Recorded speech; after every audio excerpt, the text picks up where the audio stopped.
Todo Meu Direito já está no ar, tema de hoje é Direito das Mulheres. E para falar um pouco mais sobre este assunto, nós convidamos a advogada Esmeralda Lana, que é presidente da OAB Mulher.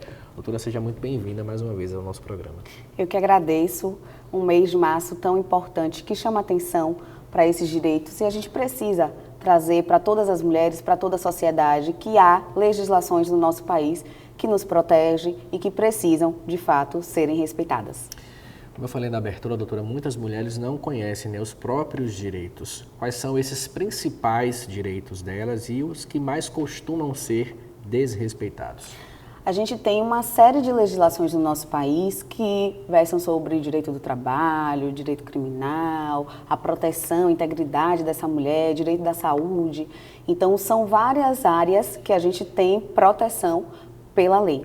Então, quando a gente fala, por exemplo, com relação à questão do direito do trabalho, a gente tem uma legislação que ela proíbe que empresas elas contratem homens e mulheres e paguem salários diferentes quando eles exercem o mesmo cargo, a mesma função, têm a mesma formação educacional. Então, é uma vedação expressa na legislação. A gente tem também, com relação ao trabalho, que as mulheres elas têm direito à licença maternidade e que esse período ele deve ser respeitado e a mulher não pode ser dispensada a partir de quando ela tem ciência da gestação até 5 meses após o parto. Então, a gente percebe que há uma proibição também de uma dispensa exatamente por pensar em ser uma dispensa discriminatória por conta do gênero.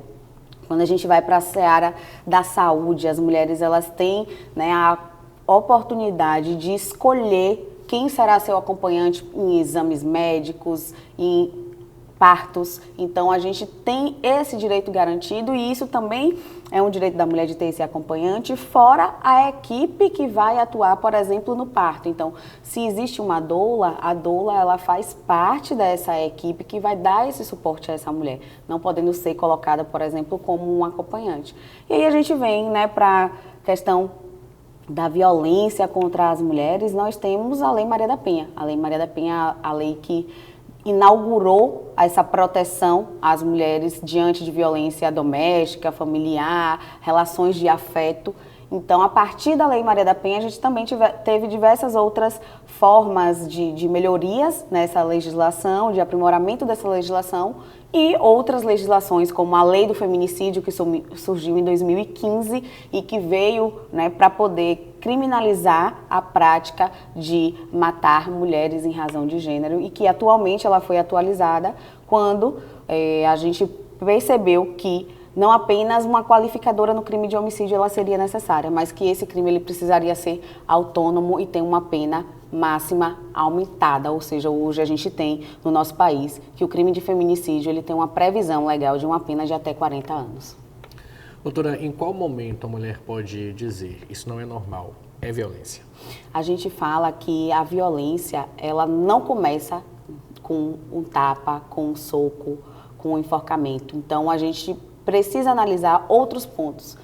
A gente destaca que a Lei Maria da Penha ela traz 5 tipos de violências, ou seja, a violência física, que é a mais comum, a violência moral, que é você xingar essa mulher, que é você dizer que ela cometeu algum crime sem ela cometer, a violência patrimonial, que é, por exemplo, destruir os pertences, quando você quebra o celular dela, quando você quebra um computador, quando você proíbe essa mulher de trabalhar, ou quando essa mulher trabalha, esse homem, ele retém o salário dessa mulher, ele diz que ele quem vai administrar, porque ela não sabe administrar o dinheiro.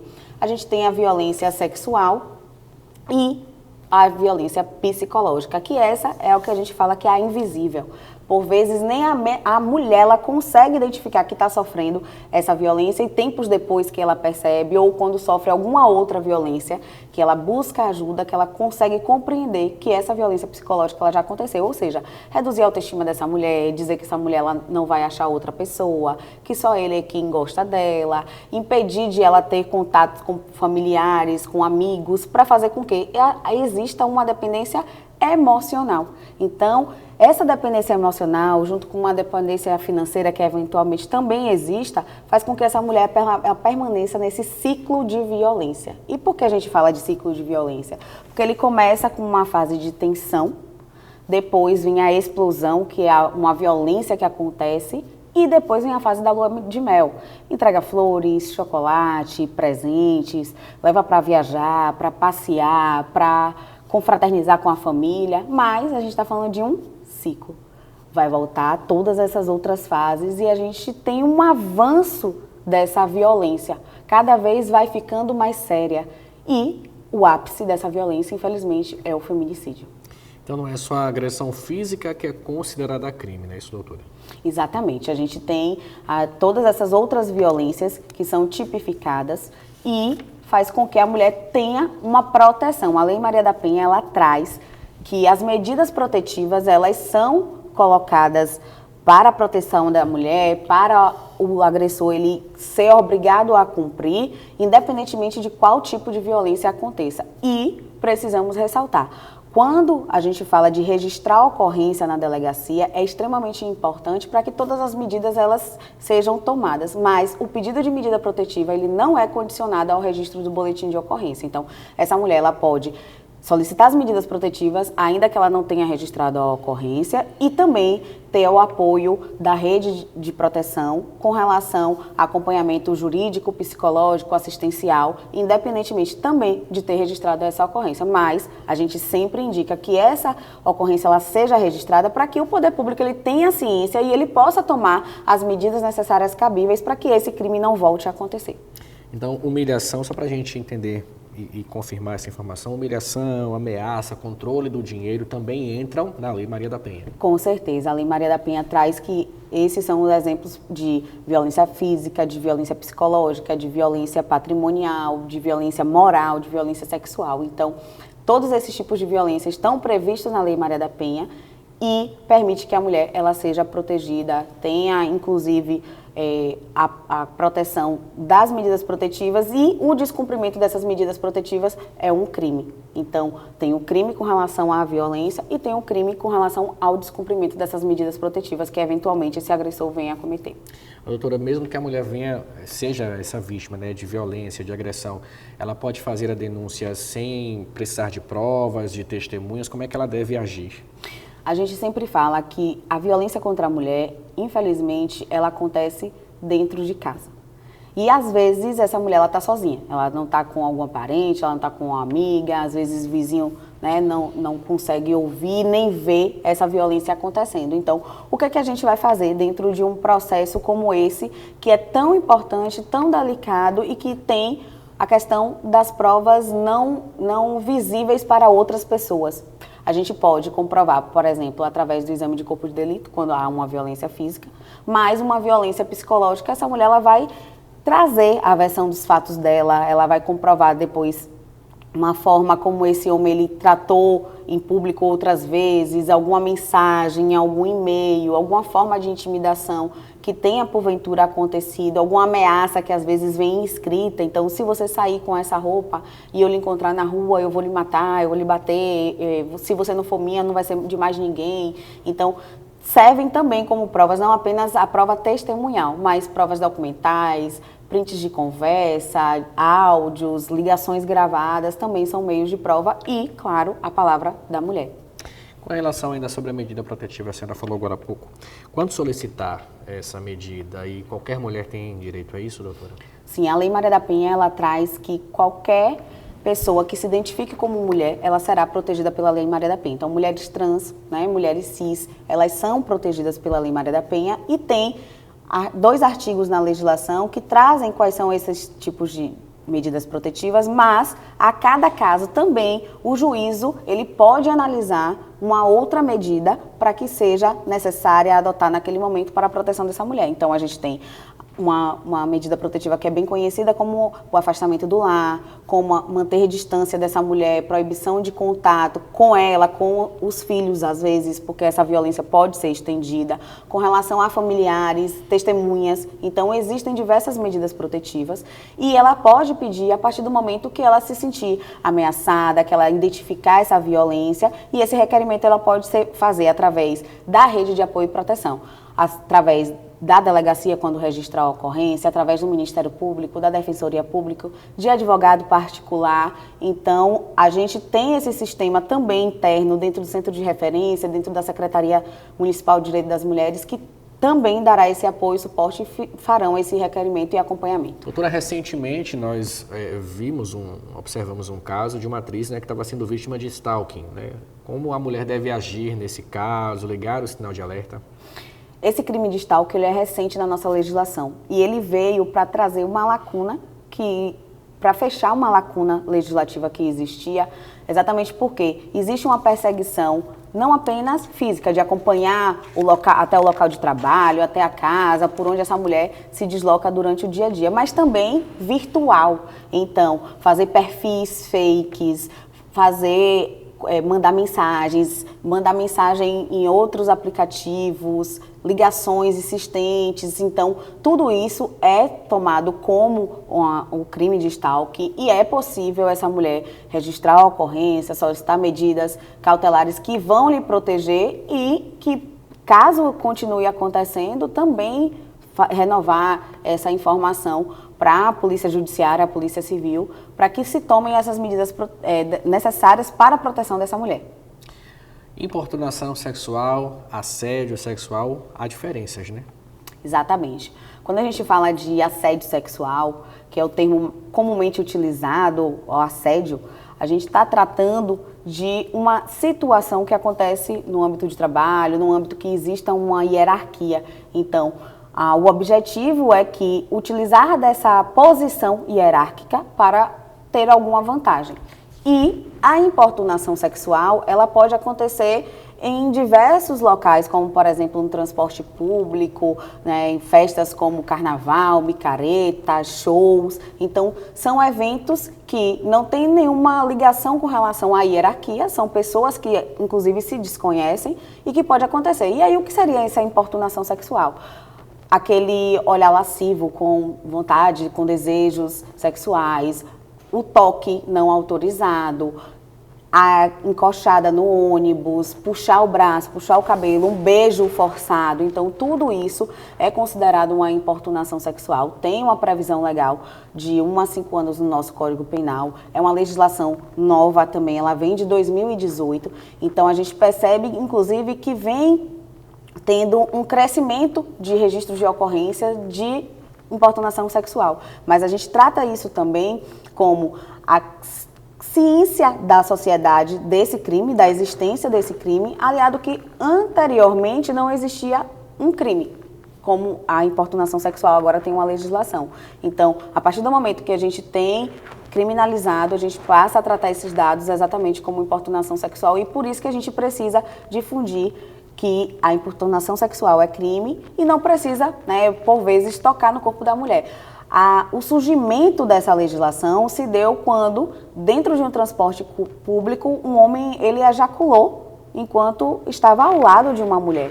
E quando foi levado, né, para a delegacia, não existia um crime, era uma contravenção penal. Então, a partir dessa situação, foi pensado na importunação sexual ser criminalizada para que as mulheres elas sejam protegidas, porque são as maiores vítimas, mas a importunação sexual ela pode ser cometida tanto por homens quanto pelas mulheres, mas em sua maioria são as mulheres as vítimas desse crime. Porque essa mulher que estava presente diante dessa situação lamentável, com certeza, além de incomodada, ela se sentiu enojada nisso. Exatamente, porque trata de uma objetificação do corpo da mulher e a gente traz uma reflexão. A mulher estava no transporte público, se deslocando para casa, se deslocando para o trabalho, para a escola, para a faculdade, que seja, e esse rapaz, no mesmo trajeto, no mesmo ambiente, em público, não teve qualquer tipo de pudor e nem respeito. Então, por isso que a gente sempre fala, depois do não, tudo é não. Então, extrapolando esses limites, a gente esbarra na legislação que trata da importunação sexual. Receber menos do que o homem, mulher ter o salário menor que o homem, exercendo inclusive as mesmas funções. A senhora responde isso depois do intervalo. O Tô no Meu Direito volta já já.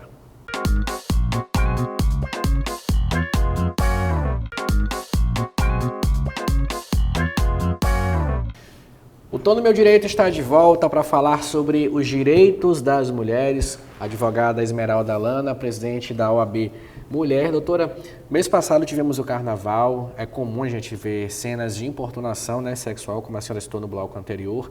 Beijo forçado, aquelas cantadas forçadas, a gente percebe que a mulher não gosta, a puxada de braço, obviamente, também são consideradas, além de importunação, crimes, não é isso?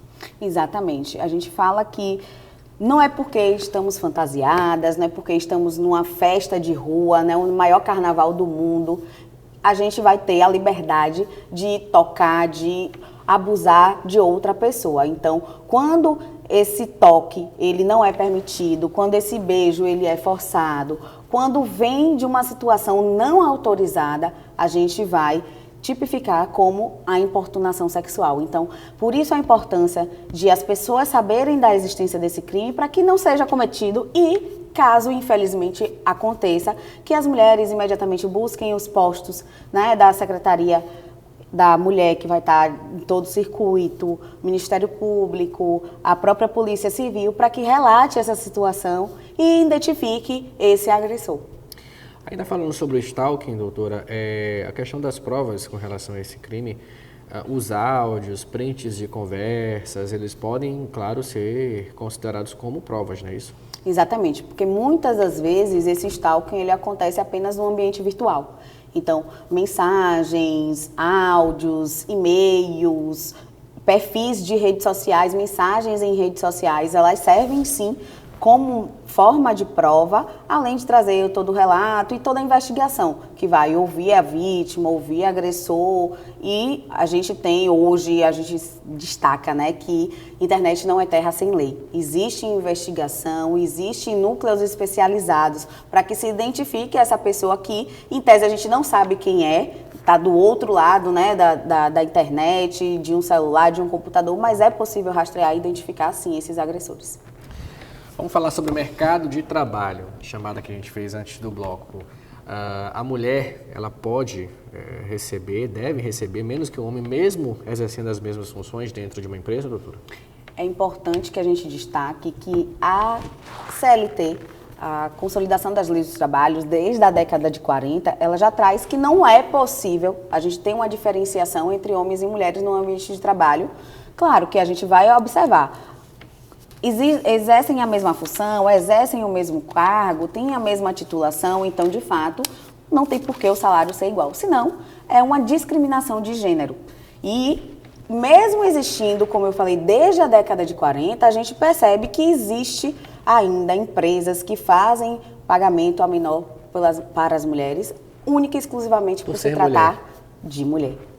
E em 2023, a gente teve a legislação, a Lei de Igualdade Salarial, que veio trazer mais uma vez para o ordenamento jurídico a vedação dessa diferença salarial. Inclusive que empresas elas serão punidas caso seja comprovado através de relatórios, de dados fornecidos ao governo, exatamente que o quadro de funcionários existe uma diferenciação salarial por questão de gênero. Então, não é porque um homem tem uma formação, uma titulação acima da mulher. Não, isso justifica que o salário ele seja colocado de forma diferente para cada pessoa, ou que a carga horária seja mais extensa do que para outra pessoa. O que não pode é todo mundo no mesmo nível receber salários diferentes. E aí a gente trata, né, às vezes também, de uma dispensa discriminatória que vai acontecer em razão do gênero. Com relação à mulher gestante, doutora, ela pode ser demitida? Tem gente que fala que sim, tem gente que fala que não. Qual a resposta certa?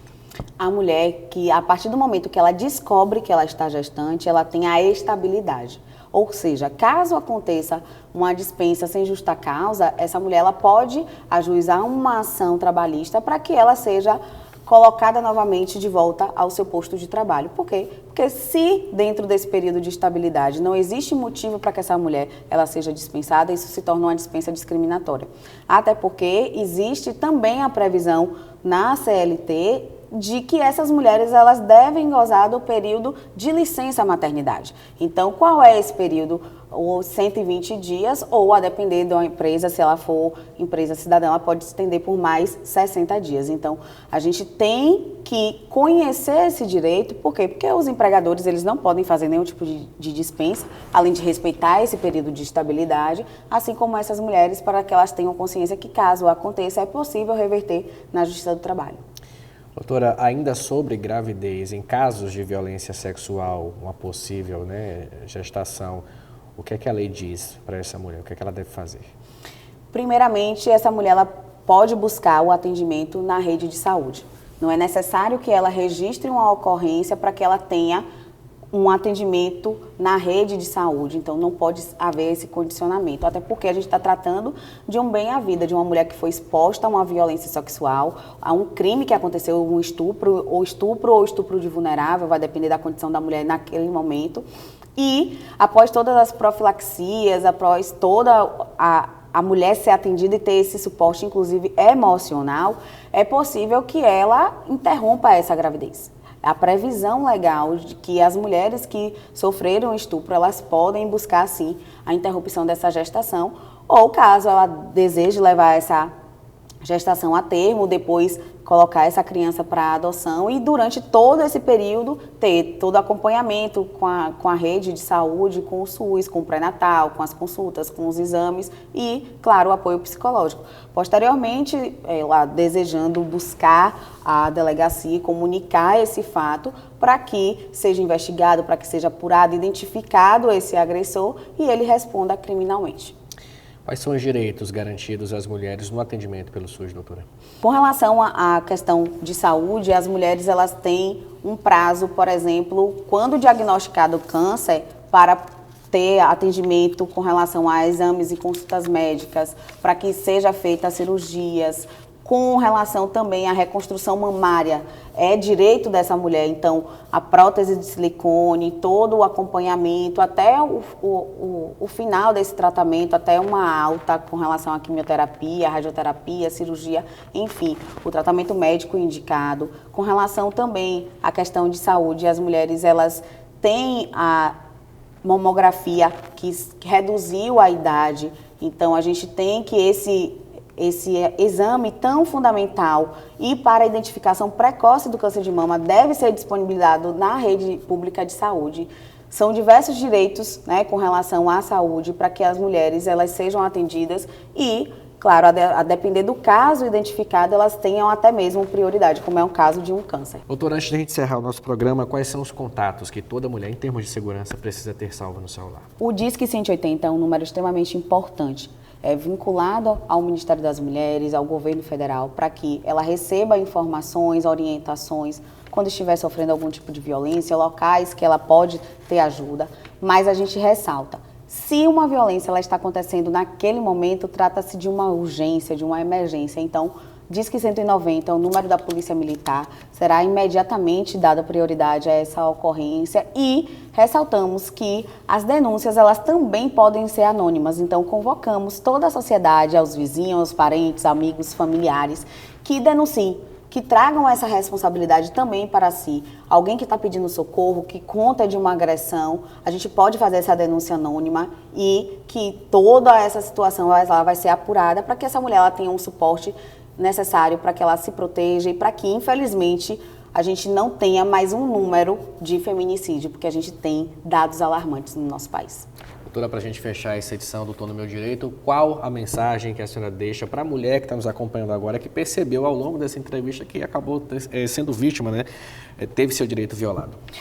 Sempre falo que você não está sozinha. Não é fácil romper o ciclo de violência, mas existe uma rede de apoio e proteção que está aqui com você e por você. Denuncie, Disque 180, busque a DEAN ou a delegacia mais próxima, caso em sua cidade não tenha a DEAN. Então, a gente tem uma rede que tem apoio jurídico, assistencial, que tem também um apoio psicológico, porque sabemos que existe dependência emocional, dependência financeira e você não está sozinha. Doutora Esmeralda Lana, muito obrigado por ter vindo mais uma vez. Foi muito bom recebê-la aqui. Eu que agradeço, contem sempre comigo e que a gente não precise futuramente tratar sobre um tema tão delicado como violência contra a mulher, porque teremos finalmente respeito às mulheres e uma igualdade no nosso país. O Tô no Meu Direito fica por aqui. Espero você na próxima quinta-feira, às 14h, aqui na TV Feira, canal 2.1.